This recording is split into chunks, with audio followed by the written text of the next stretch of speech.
So what does it really take to build an empire? We're going to dig into Phil Knight's incredible memoir, Shoe Dog, to find out. And let me tell you, this is not just a story about sneakers. It's about how a crazy idea, something he literally wrote for a college paper, and 50 borrowed dollars launched one of the most iconic brands on the entire planet. This quote, wow, it just sets the entire tone for everything that's about to happen. It's from Phil Knight's track coach and really his mentor, the legendary Bill Bowerman. And you got to understand, this wasn't just some motivational poster stuff about running. No, this was a philosophy for life. And as it turns out, it was a philosophy for business. This whole story, it wasn't a sprint.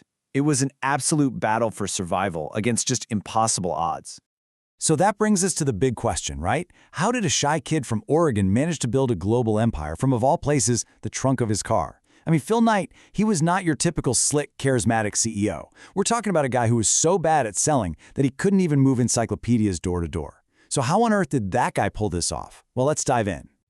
Okay, let's set the scene. The year is 1962. A young Phil Knight, he's just graduated from Stanford. He's got this totally respectable path laid out right in front of him. But he's restless. You know that feeling? He's got this aching need for his life to be more than just a job.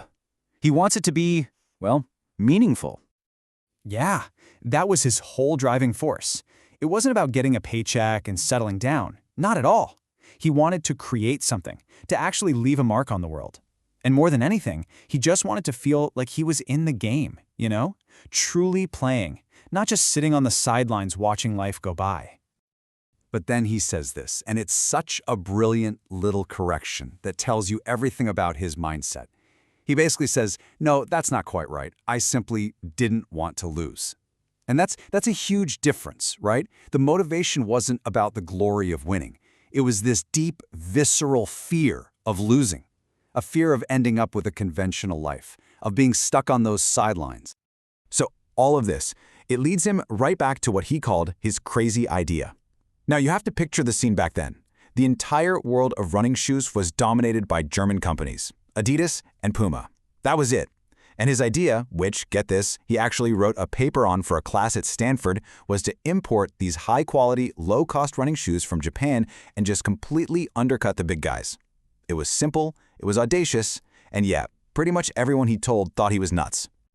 But before he could even work up the nerve to ask his super skeptical father for a loan, he felt like he needed to see the world first. He had this great line for it. You have to walk the track before a big race. And so he did. He just takes off on this epic, life-changing backpacking trip all around the world. We're talking Japan, India, Egypt. I mean, a journey that would absolutely change everything for him. And this is where it gets wild. The whole thing starts with a massive bluff. Knight gets to Japan. He somehow manages to land a meeting with these big executives at a shoe company called Onitsuka Tiger. So they're all sitting there, and they ask him, so, what company do you represent? You can just imagine the panic, right? He doesn't have a company, so he just invents a name right there on the spot, Blue Ribbon Sports. And it works. The bluff actually works. He walks out of that meeting with a deal to get shoe samples sent to the US. So, after months and months of waiting back home in Oregon, probably thinking he'd just been scammed, a box finally shows up. The first shipment of shoes has arrived. And this is the exact moment that crazy idea starts to become real. But let's just say his support system wasn't exactly cheering him on. His own father said to him, and this is a direct quote, "Buck, how long do you think you're going to keep jackassing around with these shoes?" I mean, wow. It just perfectly captures the kind of skepticism he was up against, even from the people closest to him. So, the business begins in pretty much the most humble way you can imagine. He's literally selling these shoes out of the trunk of his green Plymouth Valiant at local track meets. And you want to know who his very first customer was? His mom. But the real game changer, the moment everything shifts, is when he shows the shoes to his old coach, Bill Bowerman. Bowerman takes one look and sees the potential. He doesn't just want to buy a pair, he wants in. He wants to be a partner. And get this number, $500. That's it. For just $500, which is what, about $5,000 in today's money, Bill Bowerman becomes a 50-50 partner in the company that would one day become Nike. Just incredible.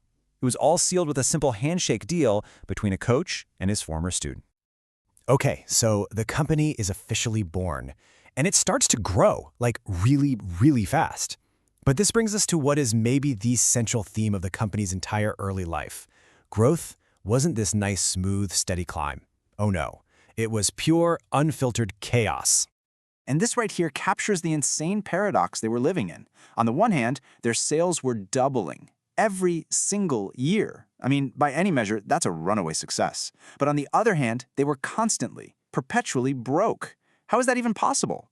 Well, think about it. The more shoes they sold, the bigger the next order they had to place.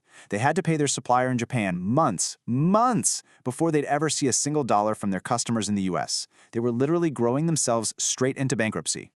Knight's banker basically told him, your rate of growth is too fast for your equity. Can you believe that? Their own success was their biggest problem.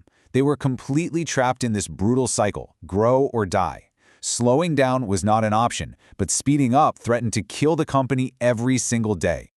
So, this constant state of crisis, of just barely hanging on, it all comes to a head when their relationship with their Japanese supplier, Onitsuka, just completely and totally implodes. It's a moment of absolute betrayal that forces them to take a terrifying leap of faith. Knight finds out the worst news possible. Onitsuka is going behind their backs. They're secretly meeting with other distributors in the US, planning to cut Blue Ribbon out of the picture completely. The very partner that made their whole business possible was now actively trying to destroy them. And just like that, poof, their entire supply chain was gone. So they're facing total, absolute disaster. Knight gets his small, loyal team together. But instead of throwing in the towel, he does something amazing. He reframes the entire crisis. He tells them, let's not look at this as a crisis. Let's look at this as our liberation, our Independence Day. It wasn't a death sentence, it was freedom. It was the moment they were finally forced to stop just selling someone else's shoes and start creating their own. And this is the real birth of Nike. But, creating their own brand didn't magically solve all their problems. In fact, it plunged them into a whole new world of hurt. Almost immediately, they faced two near-death experiences that came so close to wiping them out before they even got off the ground. First up, the lawsuit. Onitsuka, the company that betrayed them, turns around and sues them, and they're forced to pay a $400,000 settlement. Now remember, this is a company that was constantly begging banks for cash just to make payroll. A bill like this, it was a potentially fatal blow.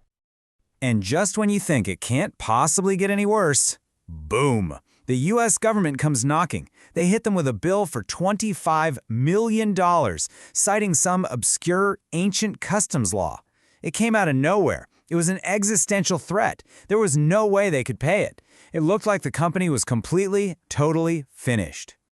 But somehow, and it really is a somehow, through just sheer grit, maybe some creative accounting, and a whole lot of luck, they survive. They survive both hits. They managed to negotiate that massive government bill all the way down to $9 million. Still painful, but manageable. And all of this brings us right back to Knight's core belief about why they were even doing this in the first place. And this quote really is his core philosophy. He says that for them, business was no more about making money than being human is about making blood. I mean, think about that. The money, just like blood, it was necessary to survive, sure, but it wasn't the point. The real purpose, the reason to get up in the morning, was the struggle, the competition, and that feeling of building something meaningful with a team of people who believed in it as much as you did. And so that's where we'll leave it. The whole Nike empire, it all started with a crazy idea that a quiet, shy kid from Oregon just refused to give up on, no matter how many times it looked like it was doomed to fail. And it kind of makes you wonder, doesn't it? What's your crazy idea?